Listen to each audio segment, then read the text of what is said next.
নূহ আলাইহিস সালাম বলছেন, আমি বিনা আজর, কোনো আজর ছাড়াই, কোনো স্বার্থ ছাড়াই আল্লাহ আমি আমার কওমকে দিন রাত দাওয়াত দিয়েছি। ওয়ালাম ইয়াজিদহুম দুআই ইল্লা ফিরারা। যখনই দাওয়াত দিয়েছি আমার দাওয়াত শুনে তারা খালি পৃষ্ঠ প্রদর্শন করেছে। কেউ মাথা ঢেকে ফেলেছে, কেউ মুখ কান বন্ধ করেছে, হ্যাঁ, কেউ আমাকে পাগল বলেছে, মজনুন বলেছে। এমনকি তিনি যখন নৌকা বানাচ্ছেন আল্লাহ পাকের আদেশে, মানুষ পাশ দিয়ে হেঁটে যায় আর টিটকারি করে, কবে মরুভূমিতে নৌকা চলবে নূহ, তোমার এই নৌকা মরুভূমিতে চলবে কবে? মানুষ টিটকারি মারে। নূহ আলাইহিস সালামের জীবন থেকে শিক্ষা আমরা দাওয়াত দিব। আমরা ফার্স্ট অফ অল জ্ঞান অর্জন করব, ক্লাসিক্যাল সিলেবাস পড়াশোনা করব, ওলামায়ে কেরামের সাথে সোহবত রাখবো এবং দাওয়াতি কাজ করবো ইনশাআল্লাহ। এবং এখানে আমরা মধ্যমপন্থী থাকবো, নট চরমপন্থা, নট শৈথিল্যতাবাদ। নূহ আলাইহিস সালামের জীবন থেকে আরো দাওয়াত, দিন রাত দাওয়াতের মেহনত করা, দিন রাত দাওয়াতের মেহনত করা। আল্লাহ পাক আমাকে আপনাদের সবাইকে তৌফিক দান করুন। কতদিন? 950 বছর। কত বছর? 950 বছর। পুরো আব্বাসীয় খেলাফত ছিল 509 বছর কি 10 বছর মেবি। পুরো আব্বাসীয় খেলাফত 510 বছরের মতো। উমাইয়াদের ছিল 93 ইয়ার্স। আমাদের নবী সাল্লাল্লাহু আলাইহি ওয়াসাল্লামের দাওয়াতের মিশন বয়স ছিল 23 বছর।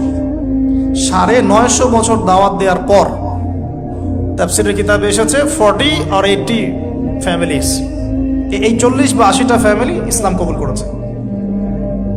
তার মানে এখানে শিক্ষা, এক্সট্রাঅর্ডিনারি মুসলিম হতে হলে দাওয়াতের মেহনতে হতাশ হওয়া যাবে না, লেগে থাকতে হবে, লম্বা সময় ধরে দাওয়াত দিতে হবে। আল্লাহ পাক আমাকে আপনাদের সবাইকে লম্বা সময় ধরে বিশ্বে দাওয়াতি কাজ করার তৌফিক দান করুন।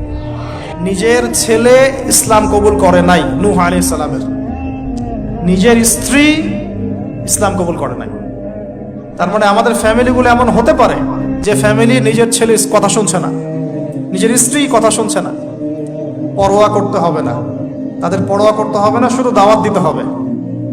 সেই অবস্থা লূত আলাইহিস সালামেরও, তারও স্ত্রী ইসলাম কবুল করছে না।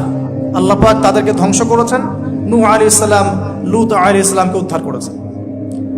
এখানে আমরা আমাদের দ্বীনী বোনদেরকে রিকোয়েস্ট করব, আপনারা সবাই আপনাদের ফ্যামিলিতে খাদিজা রাদিয়াল্লাহু আনহা, আয়েশা রাদিয়াল্লাহু আনহা রোল প্লে করেন।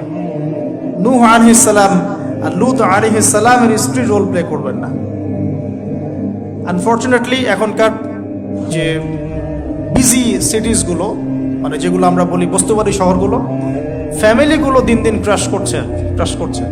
সম্পর্কের টানাপোড়া, বিচ্ছেদ, ডিভোর্সড, আকীদা আদর্শের মিল নাই।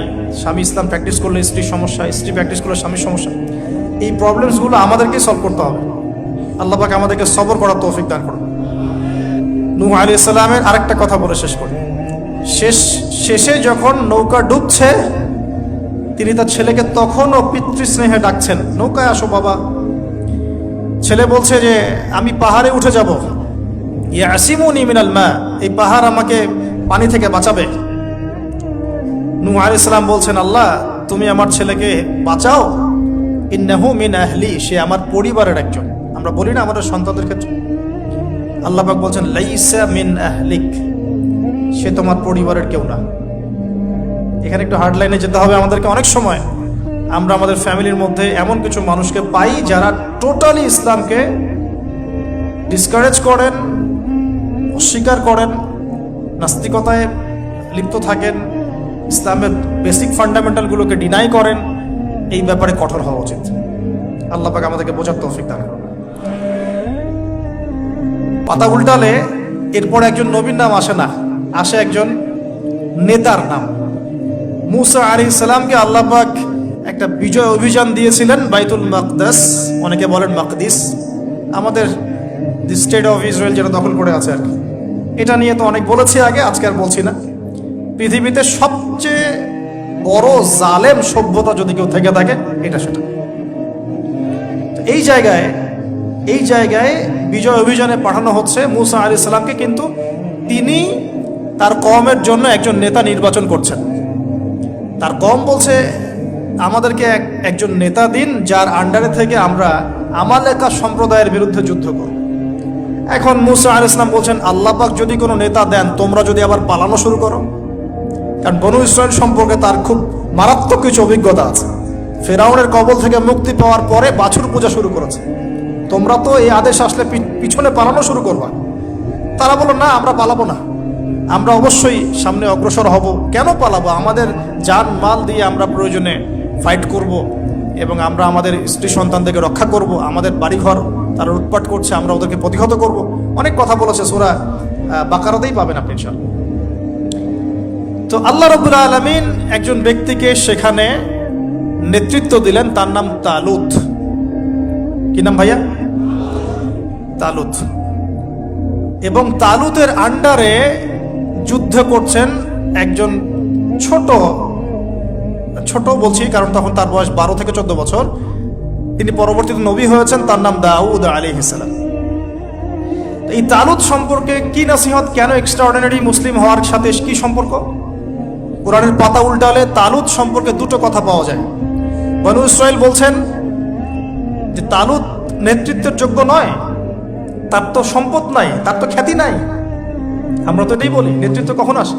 খ্যাতি আছে আপনার, আপনি নেতা হওয়ার যোগ্য, সম্পদ আছে, আপনি নেতা হওয়ার যোগ্য। আমাদের থটসটা এরকম, এটা বনু ইসরাইলের ইহুদিদের থটস, ঠিক আছে? কিন্তু আল্লাহ পাক বলছেন, সূরা বাকারাতে আছে যে আল্লাহ রাব্বুল আলামিন তাকে দিয়েছেন বাসতাতাউ ফিল জিসমি ওয়াল ইলম। তালুতকে আমি নেতৃত্ব দিয়েছি কারণ তালুতকে আমি আল্লাহ দুটো নেয়ামত দিয়েছি। এক হচ্ছে শারীরিক ফিজিক্যাল শক্তি এবং সুস্থতা এবং জ্ঞানের প্রজ্ঞার পারদর্শিতা। তাহলে নেতৃত্বের দুটো গুণ পেলাম, প্রজ্ঞা, জ্ঞান এবং শারীরিক সুস্থতা, শক্তি। এক্সট্রাঅর্ডিনারি মুসলিম হতে হলে আমাদের সবাইকে সুস্থ থাকতে হবে, ফিজিক্যালি স্ট্রং থাকতে হবে। এটার জন্য এখনকার লাইফস্টাইল ত্যাগ করতে হবে। You have to change your food habits and lifestyle.